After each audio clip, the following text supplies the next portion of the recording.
Liewe luisteraar, baie welkom. Ek wil graag vandag saam met julle dink oor die nagmaal. Nou in Matteus 26 kan julle lees oor ons Here Jesus wat die nagmaal ingestel het. Dit is net voordat hy gevange geneem is. Nou die nagmaal forceer ons, wanneer ons dit gebruik, om terug te kyk na die kruis van Christus. Ons kyk na die kruis in dankbaarheid. Want die sakramente wat ons gebruik, die doop en die nagmaal, beweeg altyd van God na mens, nooit van mens na God toe nie. Dit beteken dat God die inisiatief neem. Die nagmaaltafel is volledig. Niemand hoef iets by te voeg tot die brood en tot die wyn nie.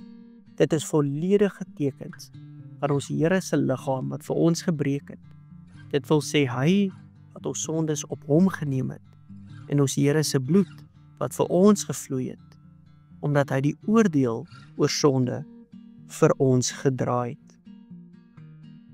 Ons moet hierdie tekens ontvang. Ons kan dit nie verdien nie. Ons kan dit nie verkry deur goeie gedrag of mooi dade en optredes nie.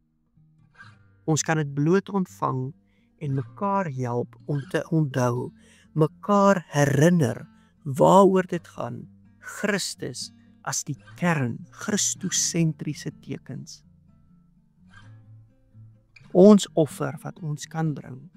En dit is nie 'n offer wat enigstens byvoeg tot ons verlossing nie, want dit is volmaak, dit is volledig.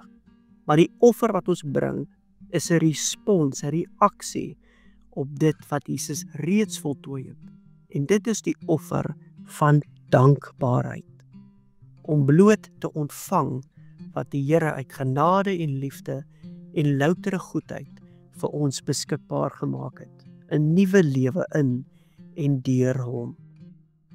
Wanneer ons dan hierdie tekens saam gebruik as 'n familie, al is ons vreemdelinge, ons kom uit verskillende plekke uit, ons lyk anders, ons praat ander tale, dan onthou ons saam. Ons deel daarin saam. Ons verkondig dit saam. En uiteindelik, soos ons gister ook met mekaar gedeel het, bind dit ons saam. Want ons is kinders van een Vader. Ons sit rondom een tafel waarvan God die hoof is. John Stott gebruik die beeld van 'n vrou wat geboorte skenk aan 'n pragtige babietjie. Dit kan nooit half wees nie. Dit is nie iets wat oor en oor plaasvind nie. Dit is volledig. Die kindjie is gebore en die kindjie is vol lewe. En so is ons verlossing in Jesus ook. Dit is volledig. Juis om hierdie rede kan ons niks saambring nie. Kan ons niks bring na hierdie feesmaal toe waartoe ons genooi word nie. Behalwe dankbare harte en oop hande om te ontvang. En daarom, in die eerste plek, kom ons nie om te offer nie. Want uit onsself kan ons nie. Romeine 3 sê vir ons dat niemand soek na die wil van die Here nie.